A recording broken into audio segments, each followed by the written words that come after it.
ఈరోజు నేను స్వయంగా మా వైఎస్ఆర్ కాంగ్రెస్ పార్టీ నాయకులతో పాటు కలిసి వచ్చి 2 కంప్లైంట్స్ని ఈ పట్టాపురం పోలీస్ స్టేషన్లో ఇవ్వటం జరిగింది. ఇది ప్రధానంగా సోషల్ మీడియాలో వైఎస్ఆర్ కాంగ్రెస్ పార్టీని, వైఎస్ఆర్ కాంగ్రెస్ పార్టీకి చెందినటువంటి నాయకుల్ని తీవ్ర అసభ్య పదజాలంతో, లోకేష్ గారి ప్రోద్బలంతో పోస్టులు, వీడియోలు పెట్టి మా గౌరవ ప్రతిష్టలకు భంగం కలిగే విధంగాను, సంఘంలో పార్టీలు మధ్యన చిచ్చు పెట్టే విధంగాను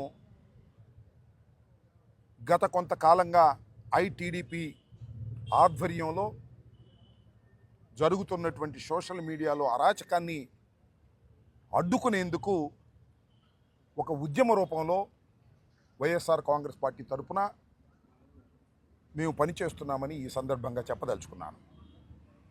ముఖ్యంగా గతంలో 5 కంప్లైంట్స్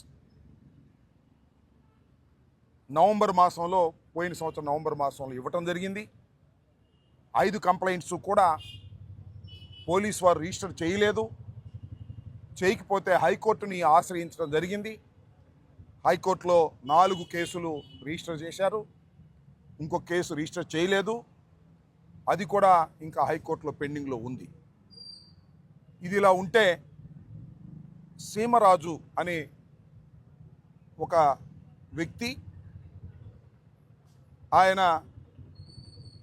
ఒక వీడియోలు చేసి తన ఐడిలో వైఎస్ఆర్ కాంగ్రెస్ పార్టీని, జగన్మోహన్ రెడ్డి గారిని, వైఎస్ఆర్ కాంగ్రెస్ పార్టీ నాయకుల్ని, నన్ను అనేక రకాలుగా దుర్భాషలాడి విద్వేషాలు రెచ్చగొడుతూ అనేక పోస్టింగ్లు, అనేక వీడియోలు చేస్తున్నటువంటి విషయం చాలామందికి తెలుసు. దీని వెనుకాల టీడీపీ ఉండి నడుపుతూ ఉంది. పైగా ఆయన ఆ సీమరాజు అనే ఆయన పేరు వేరే చంద్రకాంత్ చౌదరట. ఆయన మెల్లో వైఎస్ఆర్సీపీ జెండా కండువా కప్పుకుంటాడు. వైఎస్ఆర్సీపీ అంతర్జాతీయ జనరల్ సెక్రటరీ అని చెప్పి మోసం చేసి, చీట్ చేసి ప్రజలను నమ్మించేందుకు ప్రయత్నం చేస్తూ ఉన్నాడు. ఆయన మీద గతంలో కూడా నేను ఇదే పోలీస్ స్టేషన్లో కంప్లైంట్ ఇచ్చాను. But police has not taken any action. Case కూడా రిజిస్టర్ చేయలేదు. ఇవాళ నేను ఒక కంప్లైంటు వారికి ఇచ్చి, ఆ సీమరాజు అనే వ్యక్తి మీద కంప్లైంట్ డీటెయిల్స్గా ఇచ్చి నేను రసీదు కూడా తీసుకున్నాను.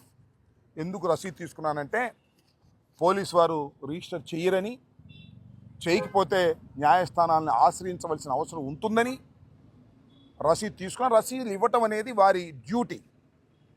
ఏదైనా ఒక కంప్లైంటు పోలీస్ స్టేషన్లో ఇస్తే రసీదు ఇవ్వాలి, నాకే కాదు ఎవరికైనా, కేసు రిజిస్టర్ చేసి విచారణ జరపాలి. కానీ మేము ఇచ్చినటువంటి కంప్లైంట్స్కి అలాంటి ఆదరణ పోలీసు వారి దగ్గర రావడం లేదు. కాబట్టి న్యాయస్థానాల్ని ఆశ్రయించవలసిందిగా మేము అనుకున్నాం. ఆ రకంగా న్యాయస్థానాల్ని ఆశ్రయించేటటువంటి కార్యక్రమం కూడా చేస్తూ ఉన్నాం. అది ఒక కంప్లైంట్. రెండవ కంప్లైంటు కిరాక్ ఆర్పి అట. అతను కూడా నా మీద చేస్తున్నాడు, గౌరవ మాజీ ముఖ్యమంత్రి గారి మీద చేస్తున్నారు, రోజా గారి మీద, వైఎస్ఆర్ కాంగ్రెస్ పార్టీ కార్యకర్తల మీద, నాయకుల మీద విచ్చలవిడిగా బూతులు వాడేటటువంటి ప్రయత్నం చేస్తూ ఉన్నారు. నేను ఈ మధ్యన పార్టీ ఇన్ పర్సన్గా న్యాయస్థానానికి వెళ్ళి 4 కేసులు రిజిస్టర్ చేసే విధంగా చేస్తే, నేను న్యాయస్థానానికి వెళ్ళడాన్ని కూడా అసభ్యంగా బూతులు తిడుతూ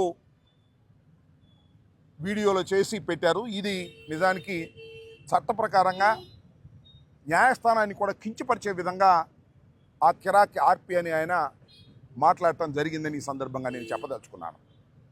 వీరందరి మీద సోషల్ మీడియాలో ఎవరైతే వైఎస్ఆర్ కాంగ్రెస్ పార్టీ మీద దూషణ భూషణలు చేస్తున్నారో, చట్ట వ్యతిరేకంగా మాట్లాడుతున్నారో, వారందరి మీద కేసులు పెట్టవలసిందిగా మేము కంప్లైంట్ చేస్తే పోలీసు వారు దాని మీద దృష్టి పెట్టడం లేదు.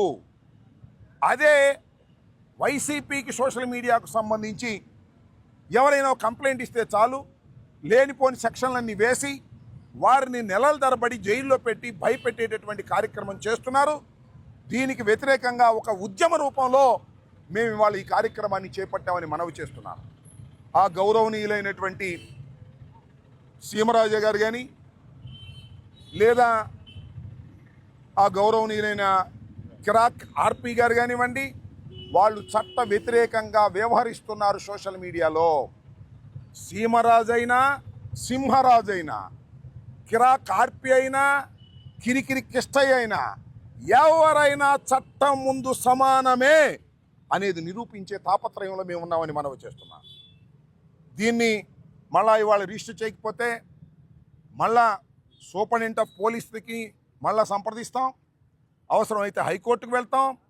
హైకోర్టులో కూడా వారి మీద కేసులు రిజిస్టర్ చేసి చట్ట ప్రకారంగా వారిని అరెస్ట్ చేసేంత వరకు మా న్యాయ పోరాటం సాగుతుందని ఈ సందర్భంగా నేను చెప్పదలుచుకున్నాను. ఇప్పటికైనా పోలీస్ వారికి మనవి చేస్తున్నాను, దీనిలో కంటెంట్ ఉంది. ఈ కంటెంట్ ప్రకారం మీరు రిజిస్టర్ చేయకోకుండా తప్పుకుంటే మిమ్మల్ని రిజిస్టర్ చేసే విధంగా న్యాయస్థానాలు ఆదేశిస్తాయి. గుర్తుపెట్టుకోండి. మీరు స్వతంత్రులు అనుకుంటున్నారేమో. చట్ట ప్రకారం పనిచేయవలసినటువంటి పోలీస్ డిపార్ట్మెంట్ చట్ట ప్రకారం పనిచేయకోకుండా తెలుగుదేశం పార్టీ గుప్పెట్లో ఉండి తెలుగుదేశం పార్టీ వారు చెప్పిన కేసులు రిజిస్టర్ చేస్తున్నారు. మేమిచ్చినటువంటి చట్టబద్ధమైన కేసులు రిజిస్టర్ చేయటం లేదు. దీని మీద సుదీర్ఘమైన పోరాటం మేము చేస్తామని కూడా ఈ సందర్భంగా నేను మనవి చేస్తూ, ఇప్పటికైనా వాస్తవాలు తెలుసుకొని కేసు రిజిస్టర్ చేసి వారిని లోపల వేసి చట్ట ప్రకారం శిక్షిస్తే కొంతమేరకు సోషల్ మీడియాలో ఉన్నటువంటి ఈ అరాచకం తగ్గుతుందనేటువంటి ఉద్దేశంతో మేము ఈ ప్రయత్నం చేస్తున్నాం. ఇంకా వీళ్ళిద్దరే కాదు, చాలామంది సోషల్ మీడియాలో ఐటీడీపీ పేరుతో చంద్రబాబు నాయుడు గారు, లోకేష్ గారు ప్రోత్సహిస్తే వారి దగ్గర డబ్బులు తీసుకొని మమ్మల్ని ఇష్టం వచ్చినట్టుగా సోషల్ మీడియాలో మాట్లాడుతూ ఉన్నారు. వారందరి మీద ఈ పోరాటం సాగుతుందని, ఇది లాజికల్ ఎండ్ అయ్యేంత వరకు కూడా ఈ పోరాటాన్ని మేము చేస్తామని కూడా ఈ సందర్భంగా మనవి చేస్తున్నాం. ఇఫ్ నెససరీ సుప్రీంకోర్టుకు కూడా వెళ్తామని, సుప్రీంకోర్టుకు కూడా వెళ్తామని ఎక్కడా కూడా సందేహించే ప్రశ్నే లేదని ఈ సందర్భంగా నేను మనవి చేస్తున్నాను. నేను ఈ సోషల్ మీడియా కేసుల్లో నేనేదైతే కంప్లైంట్ చేస్తున్నానో దాని మీద యాక్షన్ తీసుకోకపోతే పార్టీ ఇన్ పర్సన్ అంటే నేనే స్వయంగా వెళ్ళి న్యాయస్థానం ముందు హాజరయ్యి నా ఆవేదనను వినిపించేటటువంటి కార్యక్రమం చేస్తున్నాను చట్ట ప్రకారంగా. ఇవి కూడా అంతే. వేయకపోతే మళ్ళా హైకోర్టుకు వెళ్ళేటటువంటి కార్యక్రమం చేస్తాం. ఇఫ్ నెసరీ సుప్రీంకోర్టుకు కూడా వెళ్ళి ఎవరైతే సోషల్ మీడియాలో అసభ్యంగా మాట్లాడతారో వారు ఎంత పెద్దవారైనా శిక్ష తప్పదు అనేటువంటి ఒక సందేశాన్ని రాష్ట్ర వ్యాపితంగా దేశవ్యాపితంగా ఇప్పించాలనేటువంటి ఒక ఆతృతతో మేము పనిచేస్తున్నామని ఈ సందర్భంగా మనవి చేస్తూ, పట్టాపురం పోలీస్ స్టేషన్లో గతంలో 5 ఇచ్చాను, 4 రిజిస్టర్ చేశారు. అది కూడా కోర్టుకు వెళ్ళిన తర్వాత, న్యాయస్థానానికి వెళ్ళిన తర్వాత రిజిస్టర్ చేశారు. 1 రిజిస్టర్ చేయలేదు, దాని మీద వారు కౌంటర్ వేశారు. దాని మీద మేము ఆర్గ్యుమెంట్ చెప్తున్నాం నేనే స్వయంగా వెళ్ళి. మళ్ళా ఈ రోజున మళ్ళా 2 కంప్లైంట్స్ ఇచ్చాను వారి మీద కూడా యాక్షన్ తీసుకోకపోతే తర్వాత ప్రొసీడ్ అవుతామని కూడా ఈ సందర్భంగా తెలియపరుస్తున్నాను. టోటల్గా నేను చెప్పదలుచుకున్నది ఏమిటంటే, సోషల్ మీడియాలో తెలుగుదేశం ప్రోత్సాహంతో ఎవరైతే అసభ్యకరమైనటువంటి పోస్టులు పెట్టి ఇష్టం వచ్చినట్టు మాట్లాడుతున్నారో వారిని చట్టబద్ధంగా శిక్షించేంత వరకు ఈ పోరాటం సాగుతుందని, గతంలో కూడా మేము కంప్లైంట్స్ ఇచ్చామని ఈ సందర్భంగా చెప్పదలుచుకున్నాను. ఇది మా సుదీర్ఘమైన పోరాటం. ఈ పోరాటం చివరికంటూ సాగుతుందని ఈ సందర్భంగా చెప్పదలుచుకున్నాను. ఇంకా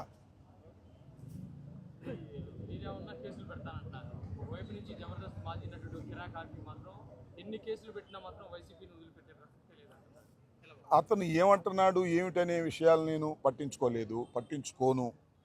అతను ఆ కిరాక్ ఆర్పి అని ఆయన పేరు వరప్రసాద్ ఏదో అన్నారు, ఆర్పి అంటే రామ్ ప్రసాద్ అంట. ఆయన జబర్దస్త్లో ఇంతకుముందు ప్రొఫెషనల్ ఆర్టిస్టు, ఆయన్ని జీతానికి పెట్టుకున్నారు లోకేష్ గారు అని మాకున్న సమాచారం. ఆయన వదిలిపెట్టడా అంటే చట్టం మాత్రం ఆయన వదిలిపెట్టదని తెలుసుకునే లోపల ఆయన చాలా నష్టపోతాడు. అది నేను చెప్పదలుచుకుంది. కిరాక్ ఆర్పి అయినా ఆ సీమరాజు అని ఆయన ఎవరైనా ఇంకా ఎంతమంది ఉన్నా చట్ట ప్రకారం ప్రవర్తించవలసిందే. చట్ట ప్రకారం ప్రవర్తించకపోతే పోలీసులు వారి చేతిలో ఉన్నారనో, హోంమంత్రి గారు లోకేష్ గారు కాపాడతారనో మీరు అనుకుంటే అది మీ పిచ్చి భ్రమ. వీటన్నిటికన్నా మించి న్యాయస్థానాలు ఉన్నాయి. న్యాయస్థానాల నుంచి కూడా మేము ఆర్డర్స్ తీసుకొస్తాం. చట్ట ప్రకారం కరెక్ట్ కాబట్టి న్యాయస్థానం ఆదేశం ఇచ్చిన తర్వాత ఎవరైనా కిరాక్ ఆర్పీనైనా, ఇంకోళ్ళైనా, నన్నైనా, నిన్నైనా, ఎవరి మీదైనా కేసు పెట్టవలసిందే. దాన్ని ఏదో రుజు చూపించేటటువంటి ప్రయత్నమే ఇది చేస్తున్నాం. కాకపోతే ఒక రోజు అటు ఇటు కావచ్చు, 2 రోజులు అటు ఇటు కావచ్చు, కానీ చట్ట ప్రకారం వారు శిక్ష పడక తప్పదు అని మాత్రం నేను చెప్పదలుచుకున్నాను. దాన్ని నిరూపిస్తానని కూడా చెప్పదలుచుకున్నాను.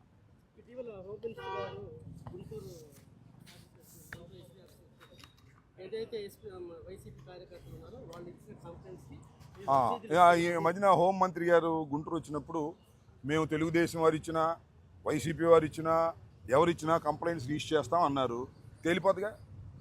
నేను 5 ఇచ్చా, ఇందాక చెప్పాగా. 5 ఇస్తే ఒకటి కూడా రిజిస్టర్ చేయలే. ఎప్పుడు 11వ నెలలో ఇచ్చా. జనవరిలో కోర్టుకు వెళ్ళా. జనవరి ఫస్ట్ తారీఖున వెళ్తే 4వ తారీఖు రిజిస్టర్ చేశారు కోర్టుకు వెళ్ళిన తర్వాత. అంటే కోర్టుకు వెళ్తే తప్ప వాళ్ళు రిజిస్టర్ చేయటం లేదు అని చెప్పడానికి నాదేగా ఉదాహరణ. అంతకన్నా ఏం కావాలి చెప్పండి హోంమంత్రి గారికి. ఆమెకు తెలియదు పాపం. హోంమంత్రి గారికి హోంశాఖలో ఏం జరుగుతుందో ఆమెకు తెలియదు, లోకేష్కి తెలుసు. ఆమె మైకు ముందే హోంమంత్రి తప్ప నిజానికి హోంమంత్రి కాదు. హోంలో హోము, ఇక్కడికి వచ్చిన తర్వాత మైకు ముందు. ఆమెకి ఏమీ తెలియదు పాపం. తెలియని ఆమె గురించి నేను కామెంట్ చేయడం కూడా మర్యాద కాదు. ఆమెకు అసలు ఏ కేసు రిజిస్టర్ అవుతుందో, ఏ కేసు రిజిస్టర్ అవ్వట్లేదో, ఎవరిని అరెస్ట్ చేస్తున్నారో, ఎవరిని అరెస్ట్ చేయట్లేదో, ఏ కంప్లైంట్స్ వస్తున్నాయో, ఎవరిని ట్రాన్స్ఫర్ ఎక్కడికి చేస్తున్నారో పాపం ఆమెకు తెలియదు. ఆమెను చూసి జాలి పడాలనిపిస్తుంది, అంతకు మించి ఏమీ లేదు. ఈ సమస్యల్ని పోలీసులు పరిష్కరించకపోవడం లేదు కాబట్టి మీరేమైనా ప్రైవేట్ కేసులు ఏమన్నా వారి మీద? అసలు ప్రైవేట్ కేసులు వేయవలసినటువంటి అవసరం లేదు. పోలీసుల చేతే కేసు రిజిస్టర్ చేయించుతాము. చట్టం ఆ విధంగా చెబుతుంది. ఒక క్రిమినల్ కేసుని ప్రైవేట్ కేసులు వేయవలసినటువంటి అవసరం లేదు. చట్టం ఆ విధంగా చెబుతుంది. ఒకటి మరొకసారి నేను ఆంధ్ర రాష్ట్ర ప్రజానీకానికి తెలియపరుస్తున్నా. పోలీస్ స్టేషన్లో ఏదైనా ఒక కంప్లైంట్ ఇస్తే అది కాగ్నిజబుల్ అఫెన్స్ అయితే రిసీద్ ఇవ్వాలి. కాగ్నిజబుల్ అఫెన్స్ కాకపోతే రిసీద్ ఇవ్వాలి. మాకు ఇచ్చారు ఇప్పుడు రిసీట్, దీని మీద ఎక్నాలజీ చేసి దాన్ని ఇమీడియట్గా రిజిస్టర్ చేయాలి. రిజిస్టర్ చేసి ఇన్వెస్టిగేషన్ చేయాలి. ఇన్వెస్టిగేషన్లో ఫాల్స్ వస్తే తీసేయాలి. రిజిస్టర్ చేయకోకుండా మేము తప్పుకుంటామంటే మాత్రం అది చట్ట వ్యతిరేకం. Any case must be register, crime number ఇవ్వాలి, డైరీలో నోట్ చేసుకోవాలి. ఇది చట్టం. చట్ట ప్రకారం వ్యవహరించని ఏ పోలీసు అధికారినైనా శిక్ష పడేటట్టు చేస్తాం. That is the beauty of law, that is the beauty of constitution. కాబట్టి ఎవరైనా ఎంత పెద్ద ఆఫీసర్ అయినా ఖచ్చితంగా కంప్లైంట్ ఇచ్చిన తర్వాత రిజిస్టర్ చేయకపోతే దాని మీద చాలా సీరియస్ యాక్షన్ ఉంటుంది. ఇవాళ ఇమీడియట్గా జరగకపోవచ్చు. కోర్టుకు వెళ్తాం, న్యాయస్థానాల్లో వాటిని ఆదేశాలు తీసుకొస్తాం. ఆ విధంగా ఫైట్ చేస్తాం. ఆ ఫైట్ చేసే శక్తి మాకుంది, ఆ ఫైట్ చేసే గుణం మాకుంది. చివరి కాక కూడా ఇది పోరాడతామని ఈ సందర్భంగా మనం చెప్పాం. హిట్ టీవీ యాప్, ఇందులో short news, live news, entertainment shows, movies, digital magazines తో పాటు మీ జిల్లా వార్తలను కూడా ఫ్రీగా చూడొచ్చు. అంతేకాదు కేజీ నుంచి పీజీ వరకు విద్యార్థులకు స్కాలర్షిప్ కూడా అందిస్తున్నాం.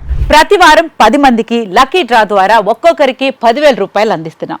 ఇంకెందుకు ఆలస్యం, వెంటనే హిట్ టీవీ యాప్ ని డౌన్లోడ్ చేసుకుని ఫ్రీగా ఎంటర్టైన్మెంట్ పొందండి. Hit TV app. Hit TV app. Please download hit TV app. Hit TV app ని ఫ్రీగా డౌన్లోడ్ చేసుకొని ఎంజాయ్ చేయండి. మీకు నచ్చిన ఎంటర్టైన్మెంట్ కోసం హిట్ టీవీ యాప్ ని ఫ్రీగా డౌన్లోడ్ చేసుకుని ఎంజాయ్ చేయండి. హిట్ టీవీ యాప్ ని డౌన్లోడ్ చేసుకుని ఆస్వాదించండి, ఆశీర్వదించండి. ఇంతమంది సెలబ్రిటీలు హిట్ టీవీ యాప్ ని డౌన్లోడ్ చేసుకోండి అని చెప్తున్నారంటే ఎంత మంచి యాప్ ఆలోచించండి. అమెరికా అమెరికా అమెరికా అమెరికాలో చదవాలనుకునే వాళ్ళకి విశ్వసనీయమైన పేరు మన శౌర్య కన్సల్టెన్సీ. UK లో 1 year masters. UK లో 1 year masters. 2 years work permit up to 5 years visa. Contact Saurya Consultancy. Contact 89851 89851.